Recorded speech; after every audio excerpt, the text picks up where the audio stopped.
So I joined the firm in the summer of 2007. Initially came in as a summer intern helping on a research project.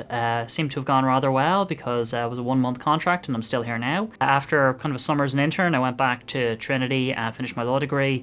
Then I went to Oxford to do my master's, came back to the firm as a trainee solicitor in 2010. Initially did a lot of work kind of connected to the financial crash. I then started focusing more in the area of technology and privacy, where we started working with a lot of big companies at that point as that area was booming. Worked in that field for a couple of years. Then in 2016, I went over to San Francisco to set up our West Coast office out there.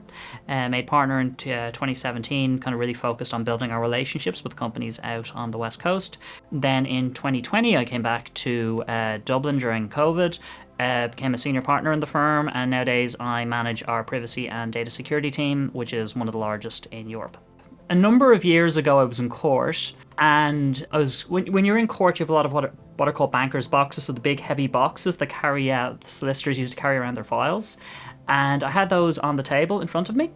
And the judge came into court a few minutes ahead of schedule. I was sitting down getting the papers ready. Obviously, as everyone knows, a judge walks into court, everybody stands up.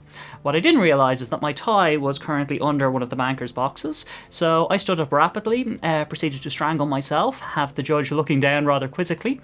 And ever since then, I have tried to avoid wearing ties if ever possible. So there's two bits of advice I'll probably never forget. The first is that you always need to understand that your clients have problems. They don't necessarily have legal problems, and the legal component is just one part of the broader issue they're grappling with. So always try to put the legal advice in its broader commercial context.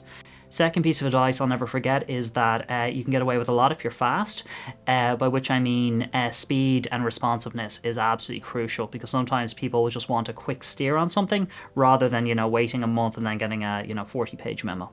So the biggest challenge I probably faced professionally was scaling the team. We kind of developed the area of privacy and data security law. Initially, this was just part of what I did. We did not have a dedicated team doing it. We now have over 20 lawyers focused on it.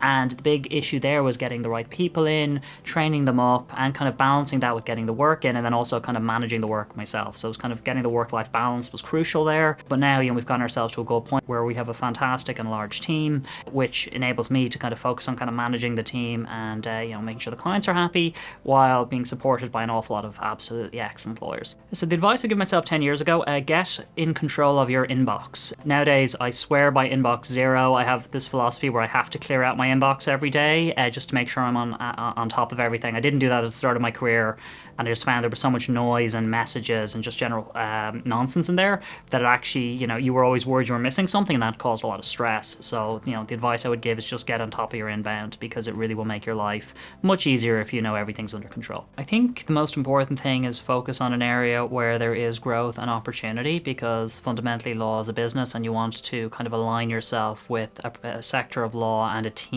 that has opportunity and where there's kind of growth potential. So for me, many years ago, was data protection before data protection was a thing. So you want to kind of find those sorts of opportunities. And the other thing you want to do is you want to align yourself with great people. You want to find an area that's growing, and you want to find a team that's growing and has fantastic people, because then you can work with those people to kind of grow, kind of for everyone's mutual benefit, and kind of grow your careers together.